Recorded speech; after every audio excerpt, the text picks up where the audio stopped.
খবরের কাগজ ওই সময় মতন আসেনি বলে আমাকে আবার নিজে গিয়ে আনতে হলো।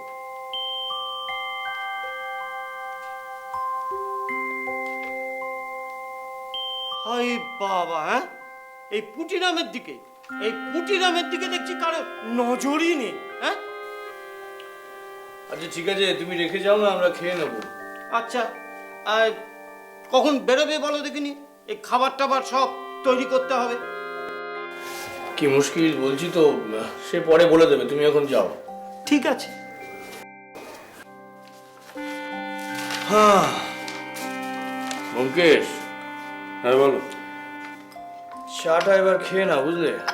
হ্যাঁ, আসলে ওই রিপোর্টটা একটু কারেকশন করছিলাম আর কি। একটু ধরো।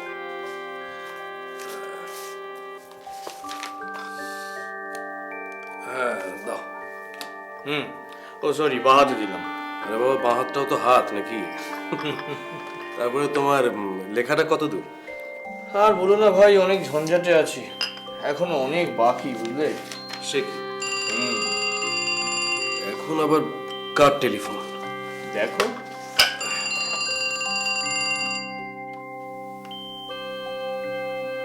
হ্যালো, হ্যাঁ ব্যোমকেশ বক্সী কথা বলছি। হ্যাঁ হ্যাঁ বলুন। হ্যাঁ আমার রিপোর্ট তো তৈরি হয়ে গেছে। হ্যাঁ আমি কিছুক্ষণের মধ্যেই যাচ্ছি। আপনি নীরেনবাবুকে বলুন যে আমি তৈরি আছি। না না, কোনো অসুবিধা হয়নি। কোনটা বলুন তো? আচ্ছা আচ্ছা, হ্যাঁ সেটা আমার রিপোর্টে পরিষ্কার করে লেখাই আছে। নিশ্চয়ই। হ্যাঁ আমি আসছি। নমস্কার।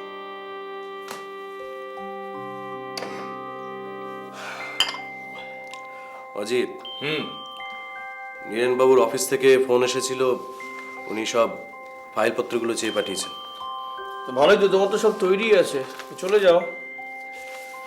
হ্যাঁ চলে যাবো ভাবছি, কিন্তু কতক্ষণ লাগে না লাগে ভাবছি। স্নানটা সেরে যাই, কি বলো? আমার মনে হয় সেটাই ভালো হবে।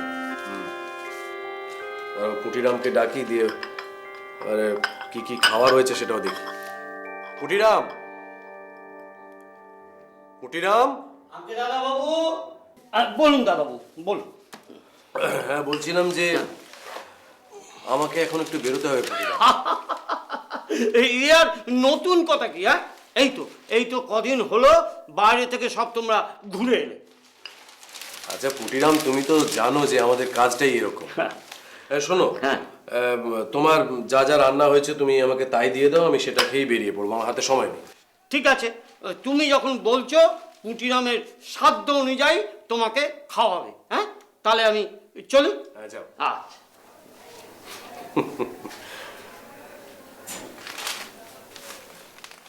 কি এত খুঁটিয়ে পড়ছো বলো তো অজিত? রাশিফল নাকি? রাশিফল পড়ছো? আরে না না, এইখানে একটা চুরির খবর বেরিয়েছে, বুঝলে? হ্যাঁ চুরি? পড়ো তো। এখানে লিখছে, এখানকার প্রখ্যাত মণিকার রসময় সরকারের বাড়ি হইতে জড়োয়ার একটি নেকলেস খোয়া গিয়াছে। সত্যি কলকাতা শহরে এখন এরকম ঘটনা আকছার ঘটছে। না তুমি পড়ো, বুঝলে?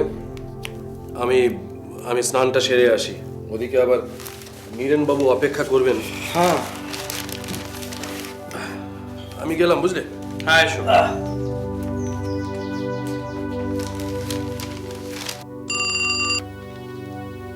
হ্যালো হ্যালো, ব্যোমকেশ বাবু বলছেন? না, আমি অজিত। আপনি কে বলছেন? আগে আমি রসময় সরকার। ব্যোমকেশ বাবুকে দয়া করে একটু ডেকে দেবেন। রসময় বাবু? ও না, ব্যোমকেশ তো এখন স্নানে গেছে। আচ্ছা, আজকেই খবরের কাগজে পড়লাম ওই আপনার দোকান থেকে একটা দামি নেকলেস চুরি গেছে। না না, দোকান থেকে নয়, আমার বাড়ি থেকে চুরি গেছে। আপনি অজিত, মানে অজিত বন্দ্যোপাধ্যায়, মানে ব্যোমকেশ বাবুর বন্ধু। হ্যাঁ হ্যাঁ, আমি সেই অজিত। রসময়বাবু, আপনি ব্যোমকেশকে যা বলতে চান আমাকে বলতে পারেন, যদি কোনো অসুবিধা না থাকে।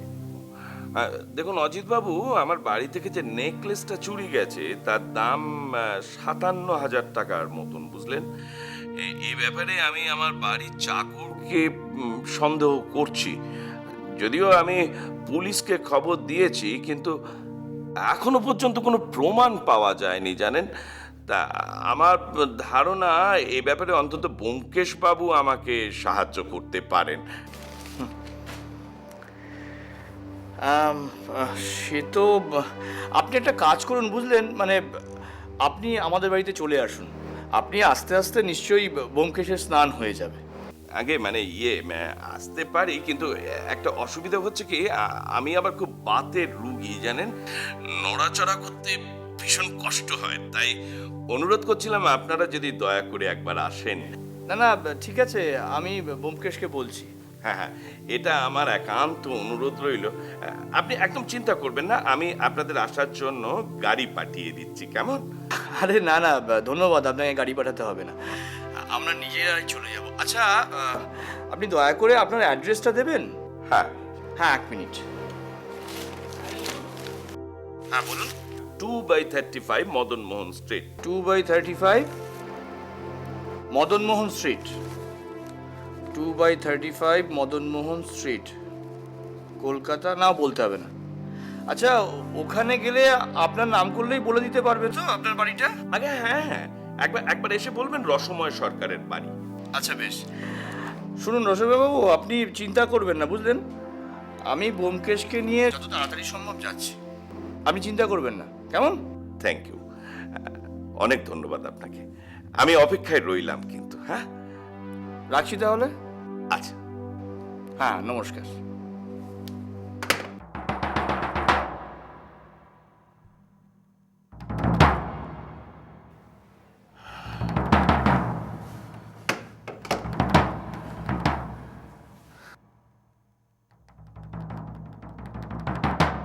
টু বাই 35 মদন কি বলছো বলো? আরে ব্যোমকেশ, হ্যাঁ। একটা আশ্চর্য ব্যাপার ঘটে গেছে।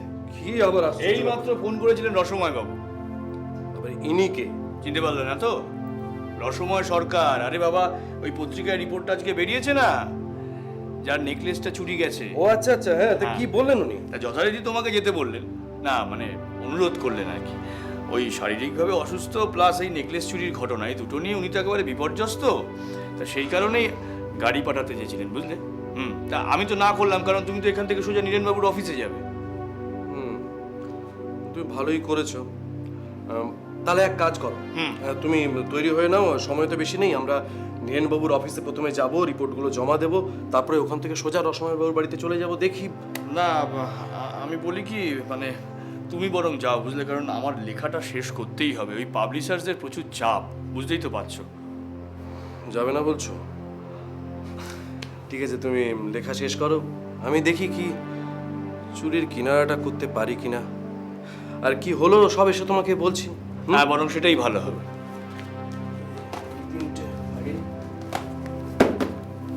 আমি আসছি, বুঝলে। আচ্ছা।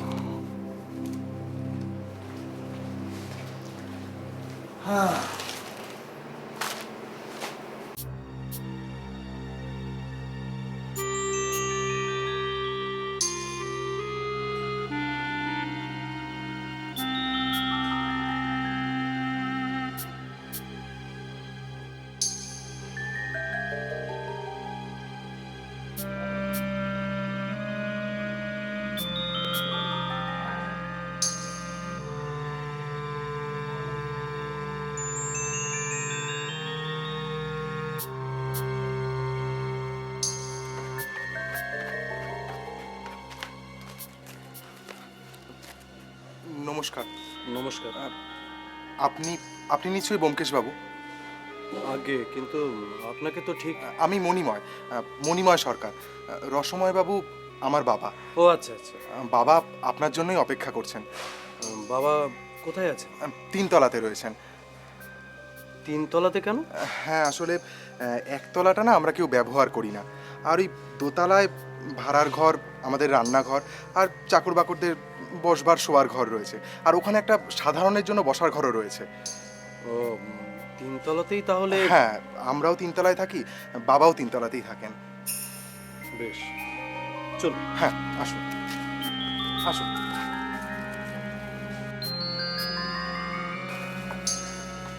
কিন্তু আমি যতদূর শুনেছি যে রসময় বাবুর বাতের ব্যথা আছে, তা উনি তিনতলা থেকে ওঠানামা করেন, কোনো অসুবিধা হয় না? হ্যাঁ, আপনি ঠিকই শুনেছেন। তবে ব্যবসাপত্র যা করার কাজ আছে বাবা ওপরে বসেই সব করেন। খুব একটা নিচে নামেন না বাবা। চল।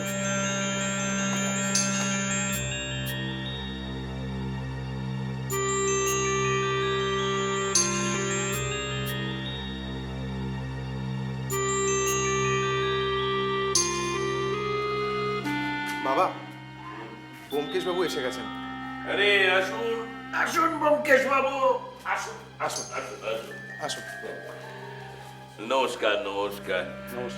আমি মশাই চারদিক থেকে একদম কাবু হয়ে পড়েছি, বুঝলেন। এখন আপনি এসেছেন, আপনাকে দেখে আমি মনে হচ্ছে একটু যেন স্বস্তি পাবো আমি। বসুন বসুন বসুন বসুন। আপনি বসুন। আপনি তো দেখছি বাতের ব্যথায় একদম কাবু হয়ে আছেন। অবশ্য রোগটা তেমন কিছু মারাত্মক নয়, তবে খুবই কষ্টদায়ক। না, আমার এমনি শরীর সব ঠিক আছে জানেন, ওই বাতের ব্যথাটায় মাঝে মধ্যে আমি একদম কাবু হয়ে পড়ি। তবে একসময় আমি কিন্তু খুব ভালো ফুটবল খেলতাম। ওই হয়েছিল কি, একবার ফুটবল খেলতে খেলতে হঠাৎ আমার ডান পায়ের বুড়ো আঙুলটা ভেঙে যায়। এখন তার জন্য হয়েছে কি, ওই যখনই দেখবেন আকাশের বুকে রুমালের মতন এক চিলতি মেঘ দেখি, সঙ্গে সঙ্গে আমার ডান পায়ের বুড়ো আঙুলটা চিনচিন করতে শুরু করে। যাকে সে কথা, মনিম একটু চায়ের ব্যবস্থা। হ্যাঁ, নিশ্চয়ই। না না, আমি এই সময় চা খাই না। আচ্ছা রসময় বাবু, আপনার পরিবারে আর কে কে আছেন? আমার স্ত্রী, আমার বড় ছেলে মণিময়, তাঁর স্ত্রী, ছোট ছেলে হিরণময়। আমার ছোট ছেলে এবং আমার গিন্নি, ওরা সব তীর্থ দর্শনে গেছে। যাকে এইসব কথা বলে আমি আপনার অমূল্য সময় নষ্ট করব না। আমি খুব খুশি যে আপনি আমার কথায় এখানে এসছেন। দেখুন ব্যোমকেশবাবু, কাল রাত্রিতে আমার বাড়িতে একটা অঘটন ঘটে গেছে, যা আগে কখনো ঘটেনি। হ্যাঁ হ্যাঁ, শুনলাম তো সেটা চুরি গেছে। আপনি অজিতকে বোধহয় টেলিফোনে ব্যাপারটা বলেছেন। হ্যাঁ বলেছিলাম, মানে একটু সংক্ষেপে বলে। না না, সংক্ষেপে বললে হবে না, আমাকে বিস্তারিতভাবে বলুন। ধরুন আমি কিছুই জানি না। হ্যাঁ এবার শুরু করুন। হ্যাঁ শুনুন, কলকাতায় আমার 5টা জুয়েলারির দোকান আছে জানেন, বেশ বড় সড়ো কারবার আর কি। বছরে প্রায় 30 থেকে 35 লাখ টাকা কেনা বেচা হয় আর কি। তো ওখানে অনেক প্রবীণ বিশ্বাসী কর্মচারী আছে। আমি আমার শরীর ভালো থাকলে আমি আমার কাজকর্ম দেখাশোনা করি। তবে হ্যাঁ, এই বছর 2 হলো আমার বড় ছেলে কাজকর্ম দেখাশোনা করছেন। কলকাতার বাইরে ভারতবর্ষের অন্যত্র কিন্তু আমার এই কারবার আছে। কোথায় কোথায় যদি একটু বলেন। হ্যাঁ, যেমন বোম্বাই, তারপর মাদ্রাজ, নিউ দিল্লি, যেখানে বড় বড় জহুরি আছে তাদের সঙ্গেই আমার লেনদেন রয়েছে। ওদের যখন প্রয়োজন হয় কোনো রকম হিরে জহরতের, ওরা আমার কাছ থেকে কেনে। আমার প্রয়োজন হলে আমি ওদের কাছ থেকে কিনি। মানে সত্যি কথা বলতে কি, জহুরি ছাড়াও সাধারণ আরও তো আমাদের খদ্দের রয়েছে। মানে রাজারাজরা থেকে অত্যন্ত সাধারণ গৃহস্থও রয়েছেন। বেশ, মানে এটা বোঝা গেল যে আপনার ব্যবসার সীমা অনেক দূর পর্যন্ত বিস্তৃত। আচ্ছা তারপর একটা ঘটনা ঘটলো, মানে দিল্লি থেকে একজন জহুরি আমার সঙ্গে দেখা করতে এলো। তার নাম হচ্ছে রামদাস চোকসি। আমি एक ही संगे बिजनेस करी, भाई ब्रदर मुनाफी आছি, लेकिन एक तो मुसीबत में गिरे আপনার কাছে আসলাম। বিপদে পড়ে? কেন, কি হয়েছে? राजस्थान का राजबाड़ी से एक तो बहुत बड़ा ऑर्डर मिला। হ্যাঁ, लड़की का शादी है राजबाड़ी, लेकिन इतना बड़ा ऑर्डर हम अकेला सप्लाई करे नहीं सकते। আরে বাবা, তাদের বিপদের কি হলো? আমি তো আছি। অবশ্য আমার উপর যদি আপনাদের ভরসা থাকে। আরে বলেন কি রসময় বাবু, আপনাকে বিশ্বাস করি বলে তো আপনার পাশে এলাম। আমি আপনাকে দিয়ে একটা পিওর নেকলেস বানাতে চাই। আচ্ছা ঠিক আছে, আমি বানিয়ে দেবো, এতে অসুবিধার কি আছে? ডিজাইনটা এনেছেন দেখি? হ্যাঁ দেখি। मिलिए आपका पसंद माफी का হ্যাঁ। এই দুলটার সঙ্গে ম্যাচ করে নেকলেসটা বানাতে হবে, এই তো? বাহ, ফার্স্ট ক্লাস। হ্যাঁ হয়ে যাবে। এখন বলেন কিম্মত কত পড়বে? কিমত? যে রামদাস বাবু, যে নেকলেসটা আমি বানাবো সবটাই হিরে দিয়ে হবে তো? ওই হিরে से। ছোট বড় সব ছোট হিরে বড় মিলিয়ে। সব। কিমত?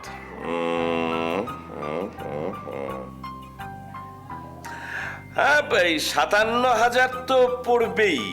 ठीक है कीमत मिल जाए, लेकिन एक तो बात है, হ্যাঁ বলুন। 1 महीना का अंदर वही नेकलेस दिल्ली में हमारे पास पहुंचा देना होगा।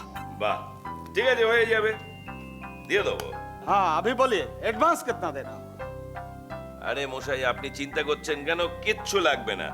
আমি যখন এই নেকলেসটা ডেলিভারি করব তখন ওই 57,000 টাকা পুরো দামটা দিয়ে দেবেন, ঠিক আছে? তাহলে আপনি রামদাস চকসির অর্ডার মতো নেকলেসটা বানালেন?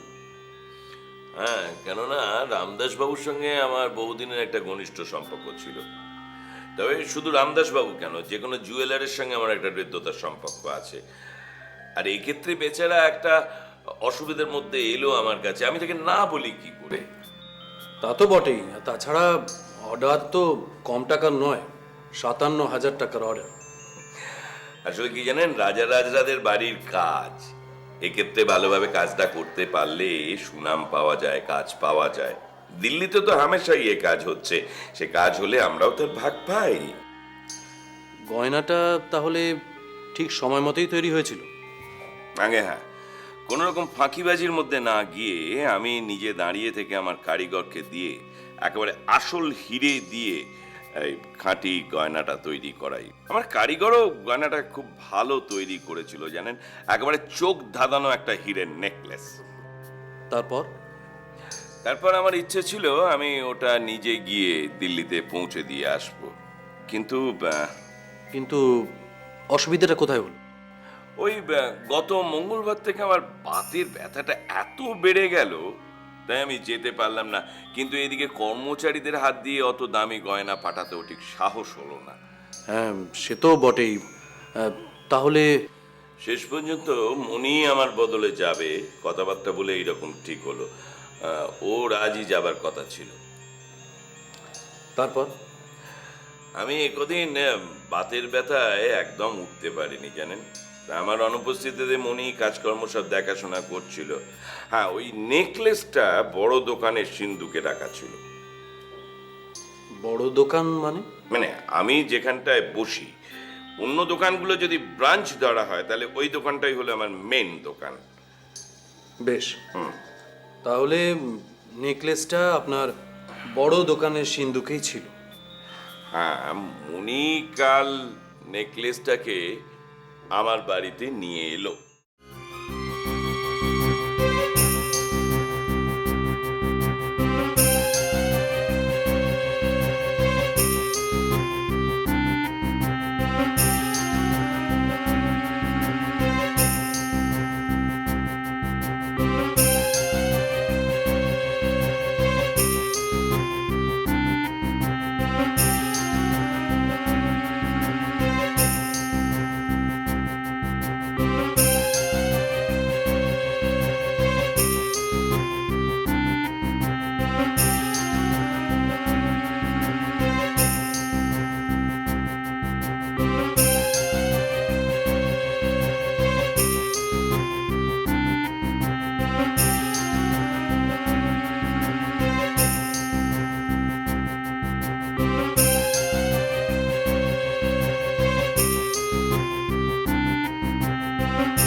এরকম আরো অনেক সিনেমা দেখতে হলে ডাউনলোড করুন ক্লিক অ্যাপ।